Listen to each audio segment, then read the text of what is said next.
All right, ladies and gentlemen, welcome back to game number 8 of this Will Cheese Fail Coldcast Marathon 12. Oh boy. Yeah, so we were talking about VR last game, but before we get into another topic for this one... Mr. MaximusBlack. Yeah. Hit me up with the sound of putting on VR for the first time and being placed on a roller coaster. Oh, wait. What? This is the shit game that we already cast. Hit me up with the sound of accidentally playing the same game twice. Shit. Just played the same game twice. Don't worry, friends. We're professionals. We will make it. We have the technology. We do. We just keep talking here. We're in technical alpha. Here we go. And we're back. Mr. MaximusBlack. Yes. Hit me up with the sound of putting on VR for the first time and being placed on a roller coaster and then have somebody push you from the back just to fuck with you. Whoa. Whoa. Ah! Wow, this is fucking cool. Whoa! What? Jesus! Fuck! Jesus! Don't do that, man! Yep, it's pretty good. You fuck with people pretty good with VR on their head. Yep. It's pretty hysterical. I'm just seeing it now. It's like, you know, in some weird dystopian future where everybody straps VR to their head to have their entertainment, and then just like at home break-ins happen like exponentially, where everybody's just fucking got headphones and VR on. Some dude walks in the house, grabs himself a sandwich, steals his fucking TV, leaves the house, and you're none the wiser. Up here in the top left of Frozen Temple, which is a very popular map today. Instead of not Scrap Station, we now have Frozen Temple. We have the Red Zerg TAF Cap. TAF Cap. We're gonna call him Cap. And at the bottom right, we have Ascalon, a region in Guild Wars, is where I'm going to associate that with. Ascalon. He said, a guy in chat said, Adam, VR is not that expensive at all. Just do what Jeff does and pick up an i7 CPU and a 1080 and an HTC Vive for 75 cents at a yard sale. all in one for 75 cents. For those that don't know, I have like a yard sale series on my solo channel, and basically I go out with the spy glasses, which I'll show you. The most conspicuous spy glasses right here, ever. these spy glasses, right? I go out with these bad boys. You'll never know he's got a camera. Well, most people don't. Nobody knows. I mean, they do kind of look goofy, but when you're wearing a hat, it doesn't look bad. But anyway, in the middle of them, there's this little tiny camera. You can see it right up there. And I go to yard sales and I wheel and deal, and there's a bin behind me of comic books, like old comic books. I got that for a steal, but I went to a yard sale and I saw. Want to grab that real quick? It's right there. Oh no, you got your headphones. My headphones won't let me. So, or not my headphones, my mic. I see this. The old i7-960. Yes, I see that shit on a table, right? And I go on my phone to look up how much this thing's worth, because I'm thinking they're going to ask, like, you know, 40, 60 bucks or something for it, right? And so while I'm looking up on my phone, I see that they're selling on eBay anywhere from 80 to 160 bucks. Yeah. And so I'm like, all right. So I asked the girl, I'm like, yo, how much is this? And she says, it's 25 cents. I have a question for you, Jeff. Why would they even charge for it at that point? I have no idea. Like, why wouldn't you say $1? Exactly. Because most people are going to just be like, sure, here's a fucking dollar. Why 25 cents? 25 cents. So out of disbelief, I didn't even have my camera on at the time. I go to the truck, I grab a quarter, all right? And I come back, and I hand her the quarter, and that was the show. And I asked her, like, does it work? And she was like, yeah, we ordered a bunch of parts, and they ended up sending us an extra, and it just sat in the basement. She didn't tell me if it was used or not, and then when Adam was over here, we opened it up. The shit is still in the cardboard. The adhesive or whatever you said. Well, there's the stock cooler that's in that box still has the thermal paste on it, and there's no and there doesn't seem to be signs of any previous thermal paste on the CPU. Like usually, even if you do a really good cleaning job, you still can see it a bit. And let me tell you something, Adam. The house that I was at and the type of person that was selling this did not seem like a computer girl. It was an older, middle-aged woman. Need a hydraulic jack to open her legs tight. Pretty much. So Did not seem like the type. So either way, I just got this shit for 25 cents at a yard sale. Yep. So that's why the guy was saying, well, you know, that stuff isn't expensive. You just pull a Jeff and you get everything for 75 cents. Yeah, I don't know what you could pair that, like, that would probably long since bottleneck any GPU you have now, but you might be able to, you could plug that into like an at-home server, or like you could plug it into like a media server if you're one of those crazy people that have actually spent the time to make a media server for your home to feed your TVs. But yeah, 25 cents regardless. If you can sell it for anything that's more than $1, you're still making over 4 times your cost. So yeah. I mean, you've I'll won. Probably end up selling it for like $50. You've won, and that'll be the show. Well, we had a cannon rush over here. Just getting rid of that. Yeah, that was the proxy hatchery that TAFCAP did. Now he's got a Nidus on the way in. I'm not a fan of the fact that they made the Nidus invulnerable until it's done now. Yeah. That's kind of stupid. Yeah, I mean, I see why they did it, especially now with the whole, like, you know, mothership core, you know, the photon overcharge on pylons and stuff, and, you know, it'd be very, very difficult to get a Nidus completed. So I see why they did it. It's kind of annoying, but I see why they did it. But at the same time, we've also watched games where people knew that, and so they all come out at once and they rush, and then you smack them with banelings or something and blow everything up as it's coming in. Yeah. So, you know, there is ways to counteract that, but yeah, it can be kind of annoying. But let me tell you something, dude. There's much more annoying things in StarCraft 2 That's true. than a Nidus that can't be killed as it's being made. It just seems such a silly... Yeah. Such a silly way of trying to balance that shit. Dude, there is cheese happening everywhere, all over the place. It's nonstop. Now we're working our way into Dark Templar, and we're awfully close to it. Yep. And so that's going to be a fun time. What does he got going on up here? I mean, he's got a layer so he can get the overseers, but not much else. That's it. I mean, he doesn't have any spore crawlers. He doesn't have a natural yet, although he did put one down here. Unfortunately, it's very close to the DTs, but he's not going to warp down here. He's obviously going to warp up here and go for the attack. He might even warp down here, but I don't see the point. He really needs to take these DTs and hit the base. Yes, you're under pressure here, but you need to think of another way to stop this this pressure. He doesn't have enough gas, so yeah, he's only got one DT. And he's not going to let him get any more gas because this assimilator is going to go down. No, that's a nasty spot for him to get that Nidus in. I like that spot a lot. I mean, just for that alone, getting rid of the gas has now basically saved his ass from a DT counterattack. Yep. So that was a beautiful play there, and unfortunately for him, he has no high ground vision currently, which means that the last of that overcharge is not going to do any damage to anything. And now that Spinecraw is going to pick apart that pylon. So I like what the Zerg is doing, although he's got a little bit of something on his doorstep. I don't know what that is, like 1 DT back at home. Oh yeah, he's got 1 DT. He no longer has 1 DT. No, it's gone.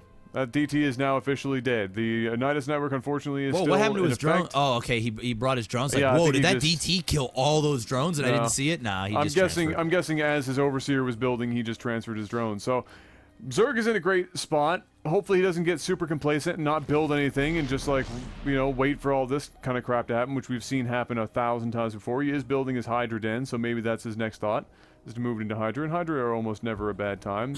The Protoss has really got to come up with something special here. I mean, he's got another base up north where he should be pretty much putting all of his attention at this point. And he's got this proxy / hidden tech.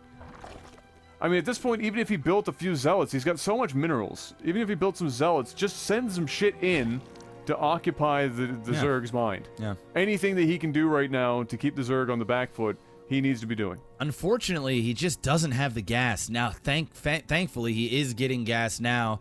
Yeah, I mean, Zealots, you know, can apply some pressure. Just sadly for Blue, his opponent's just got Niduses at, like, every base. So, I mean, even if Zealots come in, he is just one jump away from wrecking them. He doesn't have charge. Roaches are going to kite them down very quickly. And this guy just got a significant amount of defense up here and down over here. So, I mean, Zealots would be a tough go, but, I mean, I guess any pressure at this point is better than no pressure.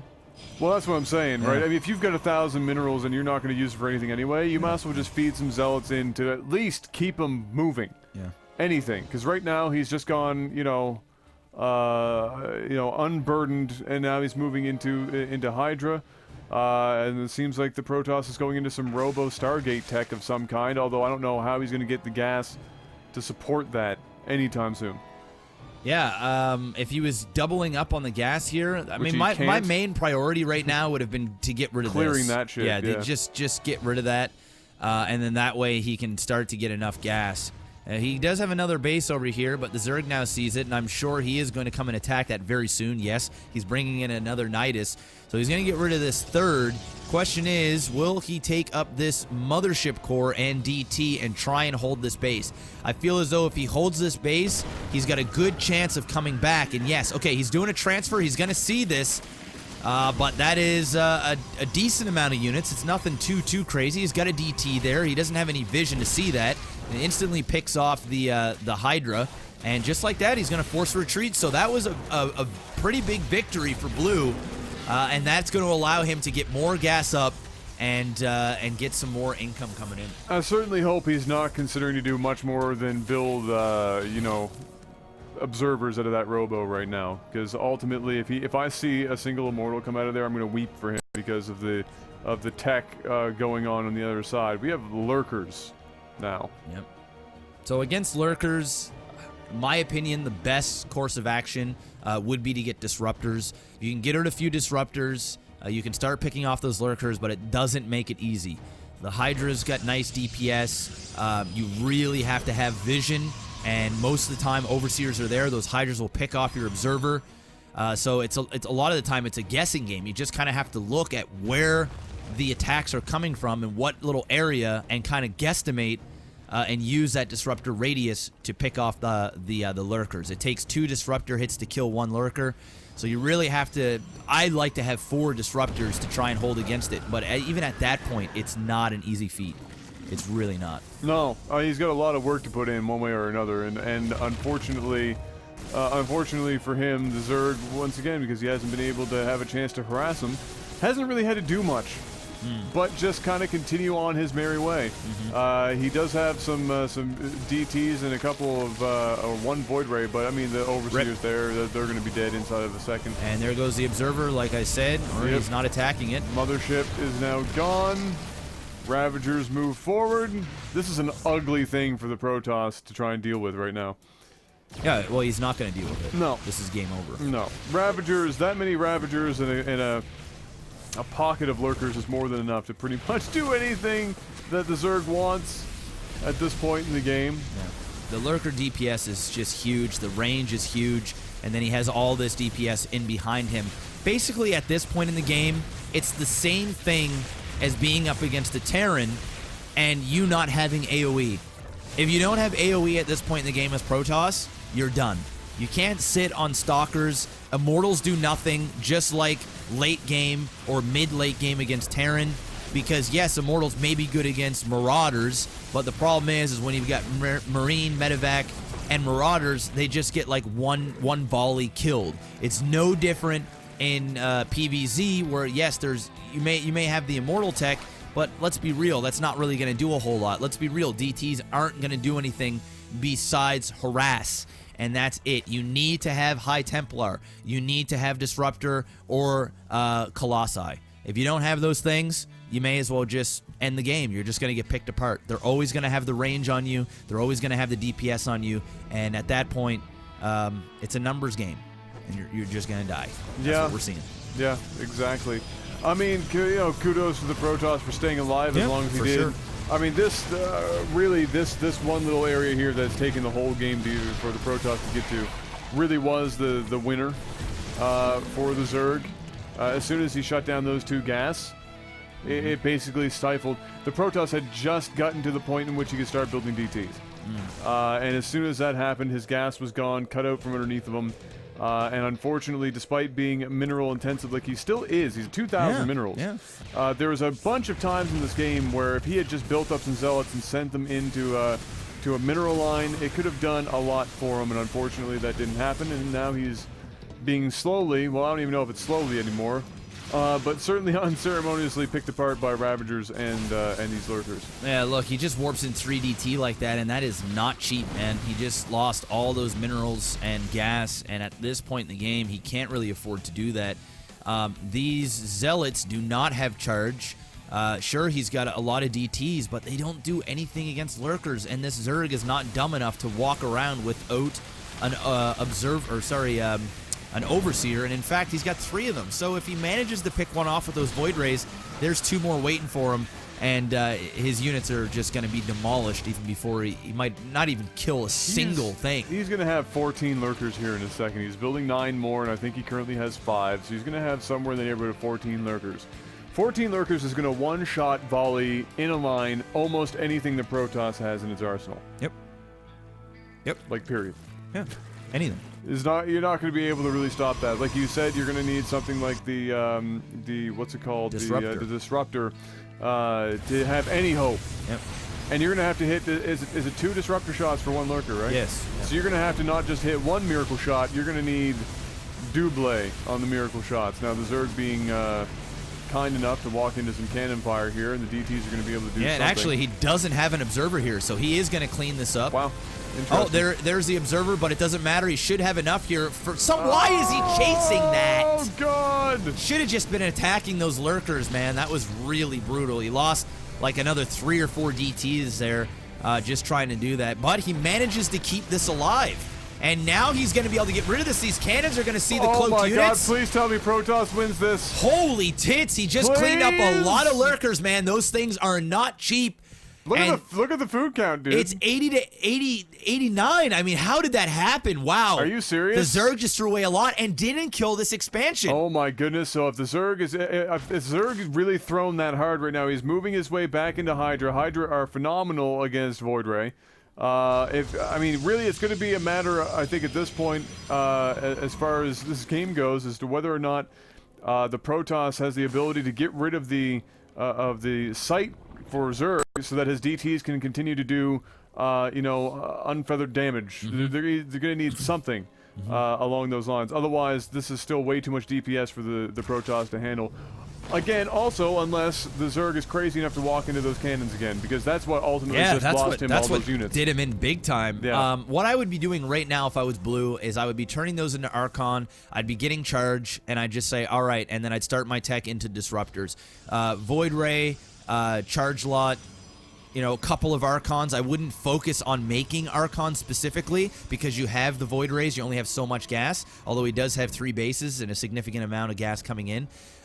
He's got enough minerals now. I'd grab another base, turn these into Archons, because you got to understand, the guy just lost a lot of Lurkers. So now he's really going to reinforce the fact that he needs Overseers. He's going to be just, I really screwed up there. I got to make sure I don't do that again. So that's really going to be cemented into his his brain for the rest of this game. So you just got to abandon these DTs. You got a lot of value out of them. It's time to make them a little bit more useful. Turn them into Archons, get that charge lot, get some Disruptors, keep up with the Void Ray production, and see what happens. I mean, he didn't really earn this spot, but he's here. He capitalized on it, and he got here, so now it's time to close out the victory. He's here. I mean, shit.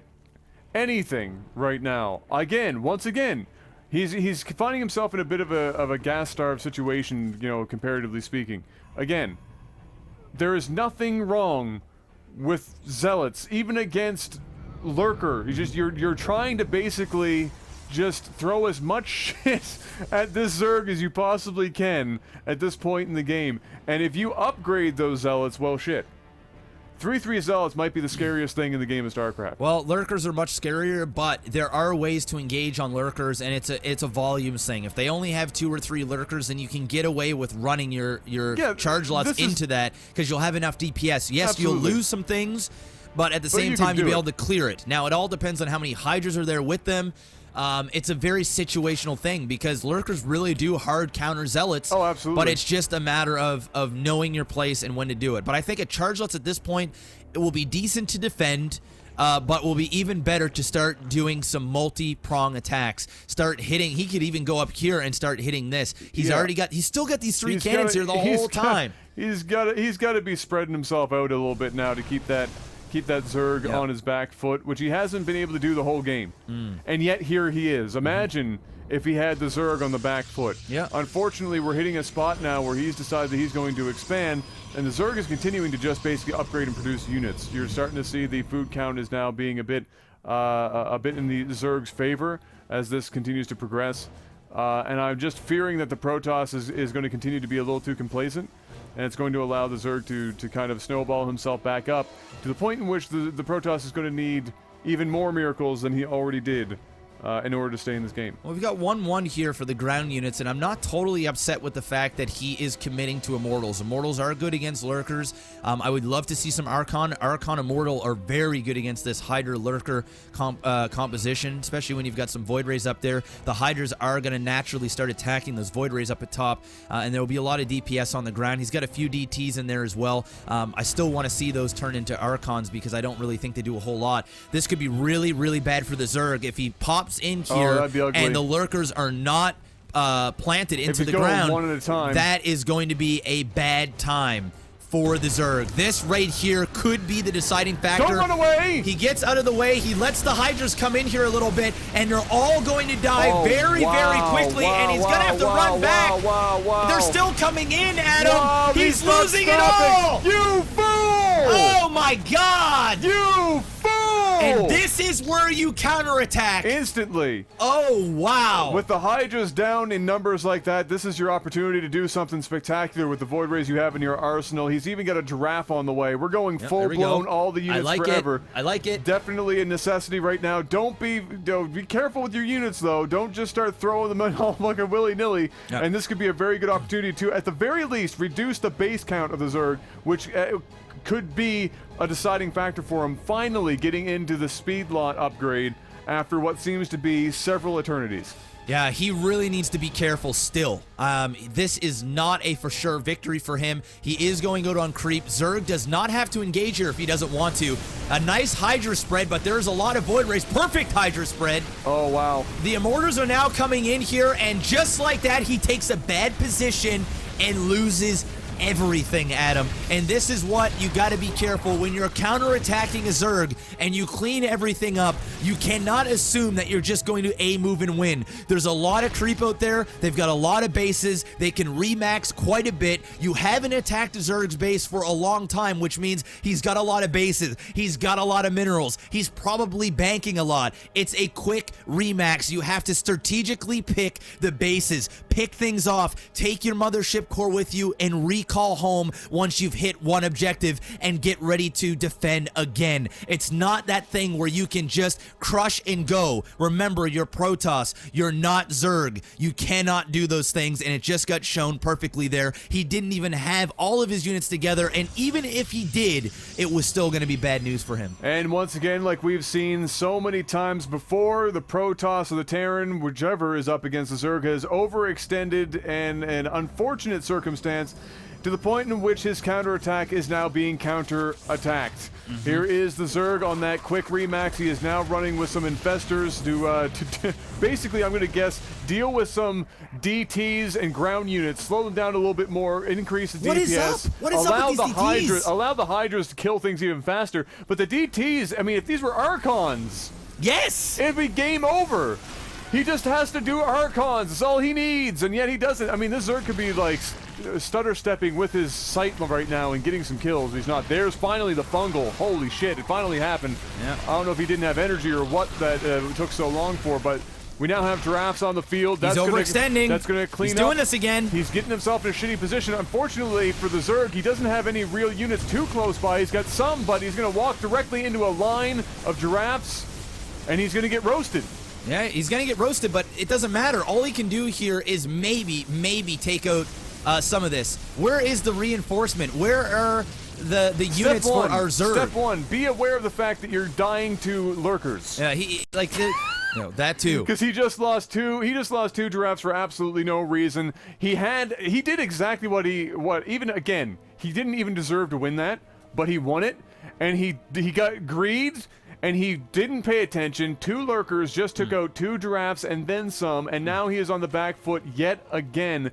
And besides, despite that, the Zerg still sticking with Hydra. After seeing that composition, he is determined to give Protoss the possibility, the dream of coming back and winning this fucking game. This guy needs to stop producing DTs and using them strictly as DTs. Yes! Thank you, God! Can I get an amen? There we go. Now we're starting to look like a composition that can work. Hallelujah! Now, here's the other thing. When you're attacking into a Zerg that is going this Lurker Hydra composition, you have to make sure that your observers stay alive. There's always going to be overseers there, and those Hydras are going to pick off. That is their job. A Zerg player is looking for that observer. He needs to get rid of it because, of course, if you do not see the Lurkers, you're never going to kill them. You don't have Storm. You don't have Disruptors. You can't play that guessing game on where they're at. The DPS will wreck you. So you have to make sure that those observers stay alive, because if they don't, it doesn't matter how good of an engagement you have, you will not be able to pass. You'll hit a brick wall, and then you'll end up losing a bunch of your core units that you need to keep alive to continue those pushes a little bit later on, such as your Colossi, such as your Archons. This is getting unfortunate for the Protoss. Right now, he has gone all the way north. The Zerg is all the way south, and he is a far more mobile unit than the Protoss is capable of wielding right now. But I like this, dude. Look at this. Has to. The whole time, the Zerg has been the one attacking the Protoss. Now the Protoss is finally going to be the one attacking the Zerg. Will the Zerg simply attempt to counter and make the Protoss try and catch up to him, or is he going to actually go and defend? I don't think he has much to counter with. All he's got is 19 Hydras on there. Yes, it sounds like a lot, but at this stage in the game, it's not too much. Our Protoss is on, 7 bases right now. This is looking very, very good. Or 6 bases. That is a bad time for Zerg. Zerg is on 5. And one of which is completely mined out. Sure, you may go in it. Oh, and he's just running. He's got a rally point that is going into cannons. He's flustered, Jeff. Oh, he's getting fucked. He's flustered right now. And he can't fight this. Those Archons are going to wreck everything. He's got enough Colossi there to mow down any Lurkers at this point, because he's been losing too many Lurkers throughout these engagements.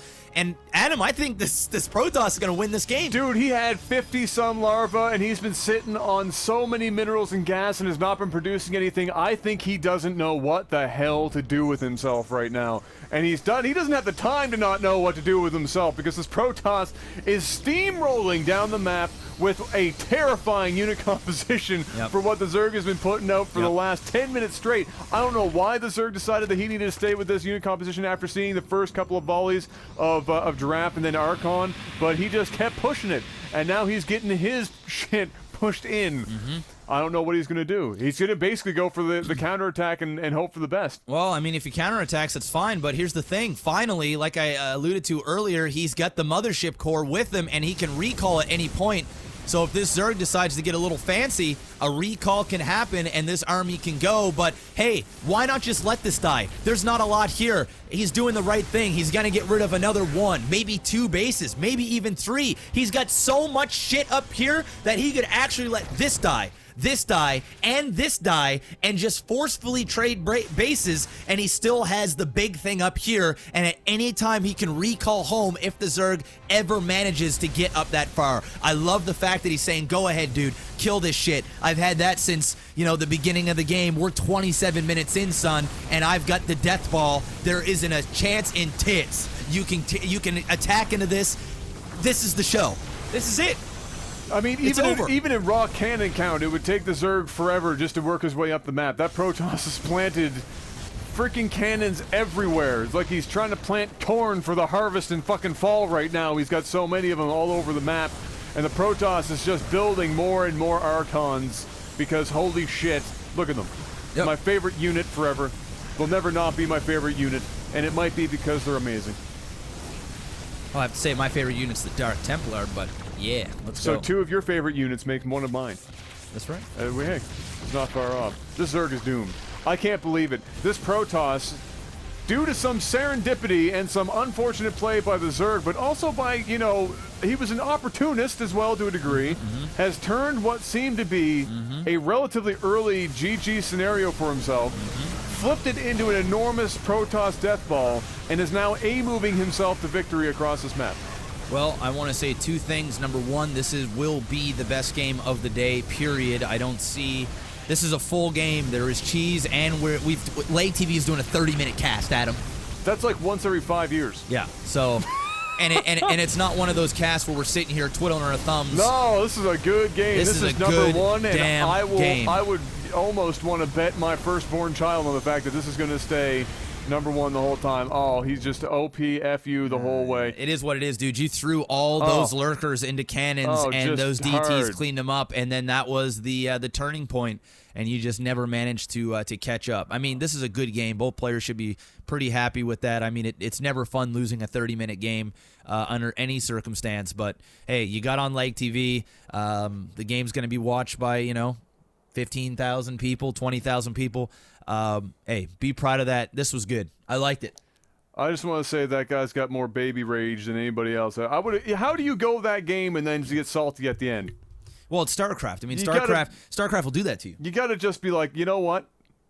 Fucking good game. StarCraft will do that to you, dude. It is one of the most ragey communities in terms of the people that play. It's very, there's a lot. You're on edge when you're playing ladder like this. And when you play a game like this, it's rare. It happens, but it's rare for a guy to say, "Man, really good game, dude." GG. Yeah. It's rare. That's unfortunate. It's rare. And I can even admit to that too. When I lose a 40-minute game, I don't go, "Fuck you, you're OP shit." I just rage quit. I just leave. I'm like, "Fuck. How did I shouldn't have done this. I shouldn't have done that." Yeah, that's fair. But that's fair. but that's just the way it is, man. That was very well done.